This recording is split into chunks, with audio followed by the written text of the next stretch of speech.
Are you ready to take your steak dinner to the next level? While your wedge salad might not be the best match for your steak dinner, the right seafood may be the perfect catch.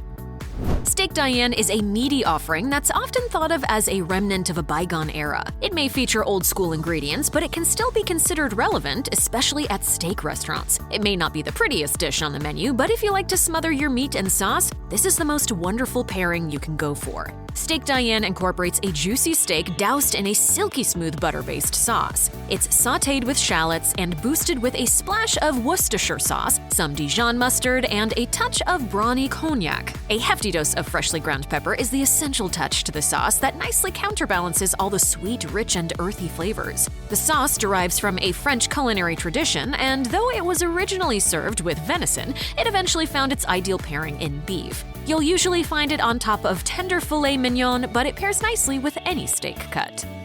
A wedge of iceberg salad doused in blue cheese and garnished with bits of fried bacon is certainly an old-school classic. Alas, it has many downsides, including that big chunk of iceberg lettuce itself. Simply put, this isn't exactly the best variety of lettuce around. It may be satisfyingly crispy, but when it comes to nutrition, this salad doesn't offer much. And with a rather neutral flavor profile, you get a pretty bland and tasteless veggie. You might think the blue cheese would help, but it somehow only makes it even worse. It tends to ruin all the crispiness, resulting in a chunk of flavorless wilted greens. Furthermore, the intense aroma and flavor completely takes over the whole thing. The crisp bacon bits may be the best part of this classic, but they don't really get the chance to shine through. Iceberg, right ahead! Thank you. Oysters Rockefeller consists of a meaty oyster topped with a mix of butter, breadcrumbs, and herbs, all served on a half shell. It's all baked until the breadcrumbs crisp up, allowing those buttery and herbal flavors to mingle with briny oyster juices. Invented at Antoine's restaurant in New Orleans, this dish has a venerable history, dating back to 1899. Though the original recipe has never been disclosed, it has been recreated by numerous establishments nationwide. If executed properly, Oysters Rockefeller makes for quite the exquisite meal. The buttery and herbaceous breading is the perfect complement to the juicy tartness of the oysters. All the flavors come through effortlessly, but none sticks out too much. Plus, the dish is also difficult to mess up, as most restaurants usually have reliable, long-standing recipes, so you can expect a well-executed dish without any unpleasant surprises. You may have heard that spinach is packed with wonderful vitamins and nutrients, but when it comes smothered in cream, butter, flour, and sometimes a hefty amount of cheese, the end result is the opposite of wholesome. Creamed spinach is packed with fat and calories, so if you want a slightly lighter option at a steakhouse, we're sorry to say this ain't it. On top of all that, creamed spinach doesn't take long to cook, but you can never be sure if it was made fresh, and there's nothing worse than reheated greens. In 2021, MASH conducted a survey to discover which side order at Outback Steakhouse ranks as the least favorite among guests. Unsurprisingly, creamed spinach topped the list, with 38% naming it as the worst option. We have to assume that the feelings are similar at other steakhouses.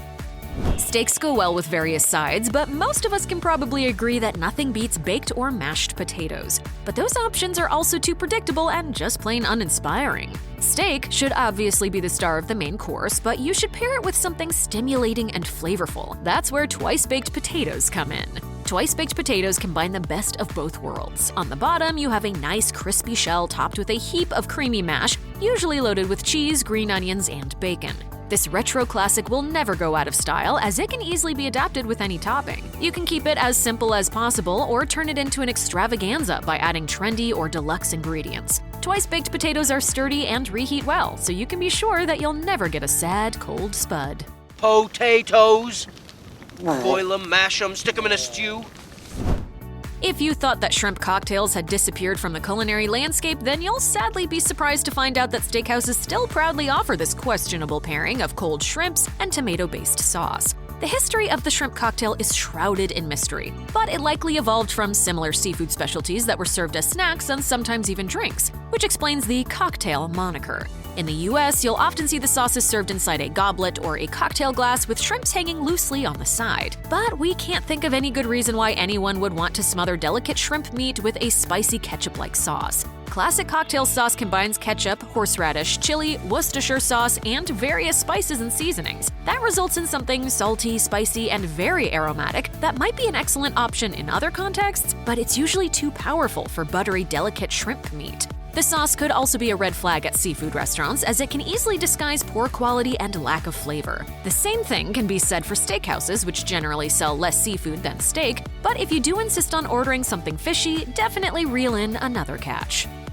French onion soup is a comforting classic that uses only a handful of ingredients to create an outstanding dish. It all starts with a heap of sliced onions sautéed in butter until they're thoroughly caramelized. They're then doused in a rich beef broth that gives this soup a firm backbone that can support all the sweet and caramel flavors. It's portioned and topped with toasted bread slices and finally sealed with grated cheese and broiled until the cheese melts and creates a gooey layer on top. Just by hearing this description, it should already be clear that French onion soup should be your regular order at a steakhouse. In addition to being incredibly delicious, it's a restaurant staple, as the preparation usually takes too much time and effort to make at home. But in a restaurant setting, it can be prepared well in advance. It's quickly finished in the oven, so it always comes to your table with a warm, cheesy crust that easily breaks into all that flavorful broth hidden underneath. Here, have some French onion soup. Despite its enduring popularity, filet mignon is one of those gourmet cuts that's actually a bit overrated. It's usually one of the most expensive options on a steakhouse menu, but that high price generally doesn't reflect the amount of flavor packed inside. Filet mignon is a small cut that comes from just one part of the tenderloin. As such, it's relatively rare. Though it's generally soft and tender, the flavor isn't so great, as it's too lean and doesn't have much juicy fat tissue.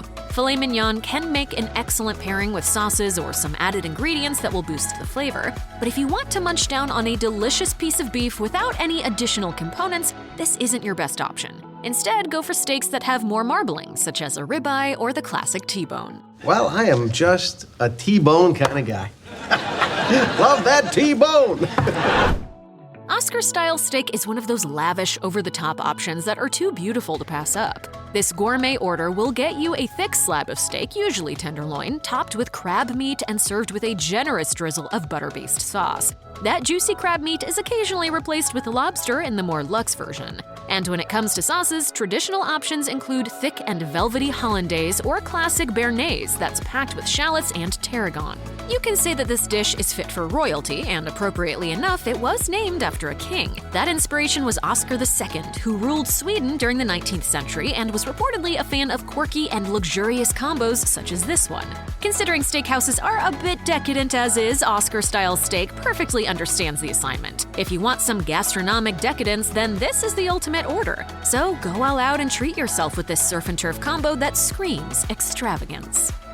Surf and turf is a culinary concept that proves how unconventional land and sea pairings can work in perfect harmony. However, when it comes to surf and turf, Clams Casino simply does not hit the jackpot. This dish most likely originated at the turn of the 20th century at the Narragansett Pier Casino in Rhode Island, with Julius Keller usually credited as the creator. But nowadays, Clams Casino is a rare sight on menus, though it remains popular at some seafood joints and Italian-American restaurants. You'll occasionally find it at classic steakhouses, but you should still skip it, despite the venerable history. Clams Casino isn't a very complicated dish. It consists of little neck clams served on a half shelf topped with a mix of breadcrumbs, butter, peppers, and bacon. Variations include different seasonings, grated cheese, or even a slice of bacon perched on each clam. The assembled shell is broiled until the breadcrumb topping sets and the bacon crisps up.